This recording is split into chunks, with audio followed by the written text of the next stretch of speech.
Okay, good morning, all. Thank you for joining this morning. Counselor burnout is a significant issue in mental health profession. Decades of research have mostly focused on risk factors for burnout while overlooking protective factors such as resilience that may help to address this universal dilemma. Resilience is the capacity and dynamic process of adaptively overcoming stress and adversity while maintaining normal psychological and physical function.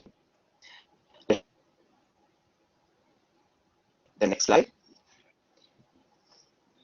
Nature's biggest gift to us is our body.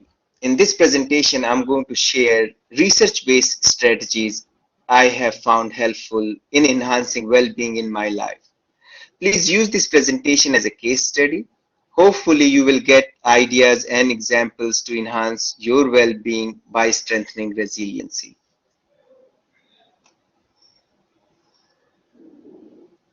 Let's move to the next slide. On this slide, I have listed some of the quotes around the different life challenges which we all come across. Just like when moving to advanced levels while playing video games, our skills improve. Similarly, life's challenges present us an opportunity to improve our skills in life. So life is full of challenges. It's how we respond to them that makes the difference in our lives. Let's move to the next slide. Research have shown 5 different components to strengthen our resiliency. I try to engage in activities on all the 5 components on a daily basis. So on the physical component, engaging in some sort of a workout. Again, like workout have to be age relevant, running.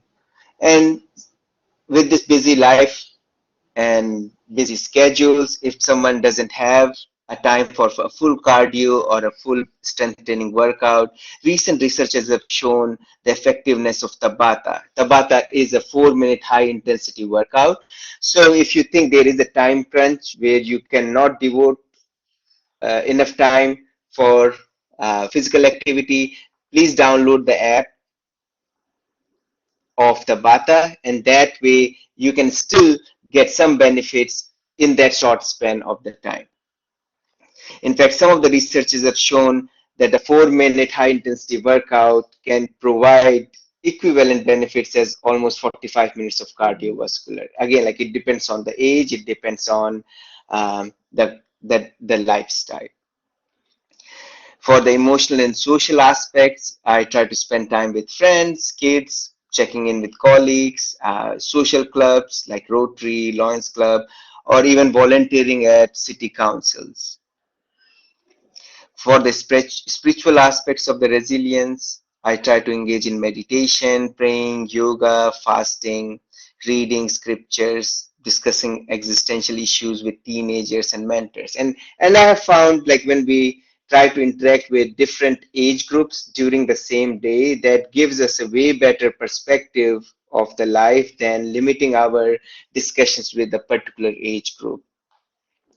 Also, the reason I put yoga in the spiritual aspects is when I practice yoga, my heartbeat goes down. So it's almost like, so I feel like any activity which helps our heart to relax is more spiritual, and any activity which helps our heart to speed up, that can go in the physical activity. But yoga can go either physical or spiritual activity. And the last aspect which I engage on a daily basis is the creativity. So it could be free writing, just like whatever thoughts come in, just like journaling, and not filtering those thoughts, just write them down or even type them on phone on a daily basis. Traveling, practicing any musical instrument, like I practice flute because I feel it's very easy to carry anywhere I go. You can just put it in the backpack and take it with me. And if you don't have enough time for a musical instrument or other activities, you can even just download the app called Duolingo, where you can try to learn a new language. So it could be just 10 minutes of a new language on the Duolingo app, that could help boost the creative aspects of the resiliency. I strive for 1% daily improvement. So even though on a daily basis it doesn't look a big number, but then maintaining it throughout the year, at the end of the year, we actually make 350% improvement on our resiliency. Let's move to the next slide. As Friedrich Nietzsche said, he who has a why to live can bear almost anyhow. It is very important to reflect on our core values which guide our life. These are the five core values that guide my life. In the next few slides, I will go over how each one of those enhance well-being in my life. Let's move to the next slide on lifestyle. Even though our brain prioritizes instant gratification over long-term gains, but training my brain for delayed gratification have helped me secure resources for any emergencies. Evolutionary instant gratification makes sense, but not as a modern human being. Even though financial freedom is not my primary purpose to adopt such a minimalist lifestyle, but it has been a byproduct of such a lifestyle. Financial freedom also made it easier to implement my other values in life. Early in my life, I learned the benefits of concentrated effort. The Pareto principle holds that 80% of results come from 20% of effort. So 20% effort with 100% concentration have helped me to accomplish a lot by spending a limited time and energy. I plan my work in 25-minute cycle using Pomodoro technique. The Pomodoro technique is a time management method developed by Francisco Cirillo in the late 1980s. I use this method to break my workday into 25 minutes chunk, separated by 5 minutes break. After about 4 such Pomodoros, I take a longer break of about 15 to 20 minutes. During the breaks, I mainly reflect on the work I accomplished in the last 25 minutes, engage in some physical activities such as stretching, walking up and down the stairs, meditation, and most importantly, drinking some water. Dehydration causes us to believe that we need to eat when we really need is water. So drinking water at regular intervals make us feel full for a longer amount of time and reduce our calorie intake apart from many other benefits of drinking water. Gradually, with this practice of training our mind to focus on one task, help us improve our concentration and reduce attention residue. Now, as attention residue is when unrelated thoughts intrude while performing a task. Those lingering thoughts use up important cognitive processing power that can't be devoted to the task we are currently working on. In a 10-year McKinsey study, top executives reported being 5 times more productive in the states of flow. I love being in the states of flow and completely immerse myself in the activities that help me rejuvenate physically, emotionally, and spiritually. I always joke with my high school students when I teach them maths that magic only happens in Disney movies. If we are not taking intentional steps to stop automatic negative thoughts, it will be tough to overcome those. Um, in my life, I used cold water showers as a strategy to overcome automatic negative thoughts. So if I woke up with a negative thought, I just earned myself a 5-minute cold shower. And if all one is doing is working without recovery, it will possibly lead to depletion of innate genius. So massages, acupuncture, personal counseling, meditation, sleep are all part of my deep recovery cycle. So high cycles of concentrated efforts and followed by deep recovery cycle. Okay, so let's move to the next slide on vitality. Vitality for me is the optimal environment for fostering inner healthy mechanisms of body, including gut health, cellular level, resulting in high energy levels. If one is not taking care of themselves, they can't take care of anybody else. Combination of good fitness and slots of time with concentrated effort using Pomodoro technique helps me to slow down, to focus and enjoy different aspects of the life in that moment. It also gives me enough time for reflection, reflection on my day, reflection on my goals, reflection on my achievements, reflection on my values, Can others hear Dr. Jane? No, okay. no. So let's So, move on the next slide on service. okay. I educate and empower individuals on how to advocate and reach out to different organizations working in the area of the cause they are in need of help. Just like Jamie Escalante, the mathematics teacher in the movie Stand and Deliver, I try to empower the individuals to be strong advocates and mentor them so that they can have access to higher education. I'm also obsessed about living an environmental friendly lifestyle. If we love nature so much, how can we do anything to hurt it? Clean environment could be the best gift for future generation. One way I infuse social justice in teaching is by making an effort to use textbooks through open sources when available. The other ways I have used is like even when we are at Starbucks. So now that I have earned enough points to be a gold member, I always get a free refill for someone like who just asks me to buy them a drink. So if there is a homeless person and they ask me to buy them something, I said, okay, just go and wait in the area.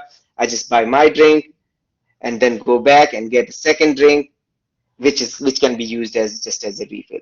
So there are a lot of ways in integrating social justice initiatives in our day-to-day life. Let's move to the next slide on perseverance. Human and animal brains prefer immediate gratification. Such an action helped humans to survive like any other animal, but operating with such a paradigm is not conducive in modern society. As our brains are wired to do that, we have to rewire our brain to teach it to follow perseverance. Most of the times, unhealthy or bad habits give immediate reward, and good habits are exactly opposite. To create a balance, I see long-term costs of bad habits in the present moment. For example, long-term effect of eating fast food every day. Such a visualization helps me to feel the pain. Similarly, I visualize the long-term rewards of good habits in the present moment. With every goal, I create a plan, try to break it down to minor details, putting both short-term and long-term deadlines. And after I created a tentative plan, I then refocus on the process, stay in the moment, and occasionally check on the goals to make sure I am moving in the right direction. I believe that small daily improvements, when done consistently over time, leads to stunning results. As Steve Martin advised, be so good that they can't ignore you. I see that as a core part of my life. So let's move to the next slide on willpower. I define this as almost delusional in my life. Just like perseverance, I almost deny myself considering the alternate option of being a pessimist. Research have shown higher level of optimism are generally associated with better immune functioning and protect health during times of heightened stress. The other side of being optimistic have been a little draining while difficult while dealing with difficult stressors. The choice opted by pessimists in such scenarios is by disengaging, but I tend to deny myself even that is an option. So I love where I am today, but I always feel I can do a little bit more. So as I shared in the previous slide, just 1% daily improvement helps me to keep strengthening the resiliency on a daily basis. Let's move to the next slide. Just like how we work out to strengthen our physical body, I engage in following practices to strengthening the willpower. So deep breathing have always shown a huge improvement in helping us to calm down or creating a state change in a positive direction. But what research have shown that we have to take at least 6 deep breaths to create a state change. Studies have shown that 3 days of brief cold exposure changes the level of cardiolipin in the mitochondrial cell membrane. Cardiolipin helps mitochondria to work better and allows us to make better electricity. Brown fat, which is mainly on the upper spine, gets more stronger and bigger. It has more mitochondria, but the rest of the mitochondria throughout the body also shifts in their level of cardiolipin. So we are getting more mitochondria for the brown fat and more and better kind mitochondria at everywhere else. And the mitochondria that cannot generate enough heat will get replaced. So these are some of the benefits of cold water showers. And apart from the science behind the physical benefits of cold water shower, it helped me a lot in stopping the automotive negative thoughts too. Again, like staying hydrated. So as I shared earlier, using the Pomodoro technique and making sure I'm drinking some water every 25 minutes, that helped me to stay hydrated. Meditation and praying. So I usually try to engage in 50 minutes in the morning and 50 minutes before sleeping. Knowing our body. So some of the strategies for body scan or Yog Nidra or Kayut Sarga, these are different terms, but the whole purpose is getting more awareness about the different sensations in our body. And that helps us to be in more relaxed states when we are connected to the different sensations happening in our body. So if you can just Google like John Kabat-Zinn, who is a professor at University of Massachusetts, body scan, and you can actually do a guided body scan facilitated by Dr. John Kabat-Zinn.